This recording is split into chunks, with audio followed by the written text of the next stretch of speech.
Hi everyone. So Brooke asked me to talk a little bit about choosing a font. So when you are creating an invitation, you're going to want to choose a font that is appropriate for the theme of the party as well as the audience of the party. Meaning, if you're having a charity event, that's one thing. If you're having a children's birthday party, that's another. And if you're having a wedding, that's a whole different theme and font choice. So you want the font to match what you're inviting your guests to. For example, if you're having a child's third birthday party, you're going to want to choose a fun, childlike themed font with bright colors for children. If you are hosting a wedding, then that's different. So a few things to remember. Not all fonts are created equal. They all have their each unique purpose for conveying the formality or informality of an event. They all don't play well with others. What does that mean, Amy? Two script fonts should not go together. They will clash. You want to choose one script font, use it properly to highlight maybe your names on a wedding invitation, and use block lettering for everything else. You want your guests to clearly know where the ceremony is being held and the address to get there so they can put it in their GPS. They don't want to guess whether it's 34 Main Street or 84 Main Street. So that could put them at being late for the wedding and walking in after the bride has already gone down the aisle. So you have to remember the fonts all don't play well with one another, and you don't want your invitation to look like a ransom note. So, number 3, not all fonts can be used in all caps.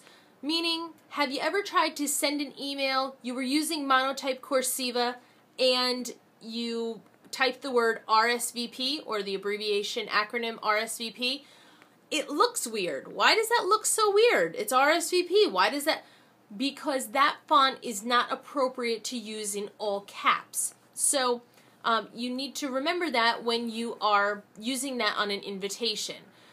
We'll never create your RSVP card in all caps in a script font that doesn't look good. Number 4, when you get the proof, if you don't like the way something looks, that's the appropriate time to change it. Do not be afraid to change things. The proof is so that you don't get 100 invitations that you're now unhappy with. So I would highly suggest that if you get a proof and you're unhappy or concerned with the way it looks and you'd like to see something different, that's the appropriate time to tell me, Amy, can I see this in a different font? I'm not so sure I like it. We show you a different font. If you say, no, I don't like that either, go back to the first one, we go back to the first one. It's really not a big deal, but I want you to be happy with the final product you get. Lastly, fancy or formal does not mean illegible.